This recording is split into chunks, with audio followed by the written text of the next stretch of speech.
Les troupes américaines au Moyen-Orient seront-elles les prochaines cibles de l'Iran? Les frappes des États-Unis peuvent-elles mettre le feu à toute la région? En représailles, le régime des Mollahs pourrait choisir de frapper les 40 000 soldats américains présents sur la zone, regroupés dans des dizaines de bases. Avec ses missiles balistiques, courts et moyenne portée, Téhéran aurait la capacité de viser quasiment toutes les infrastructures américaines. C'est ce qu'avait fait le régime en 2020, suite à l'assassinat par les États-Unis du général Soleimani. Des installations américaines en Irak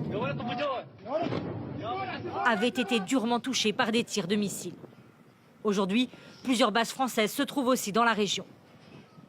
Les Iraniens pourraient répondre de manière très importante et douloureuse pour les Américains. Mais ça ne veut pas dire une escalade globale. Les deux parties veulent éviter cela. Des frappes par des alliés de l'Iran sont-elles aussi possibles? Le Hezbollah au Liban et le Hamas à Gaza ont été très affaiblis par Israël. Le nouveau régime syrien, lui, semble se positionner en simple observateur. Les rebelles houthis au Yémen, eux, considèrent les frappes américaines comme une déclaration de guerre. Mais l'Iran conserve encore de nombreux alliés. La Russie de Vladimir Poutine, la Chine de Xi Jinping et récemment la Turquie de Erdogan. Le régime iranien a aussi une arme puissante, l'accès au détroit d'Ormuz. 1/5 du commerce pétrolier mondial et du gaz naturel transite par cette zone.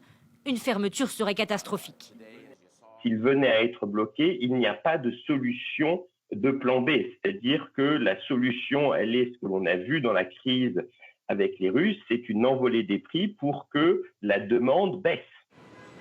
Les États-Unis se préparent aussi à de potentielles prises d'otages de leurs ressortissants et à des attaques terroristes directement sur leur territoire.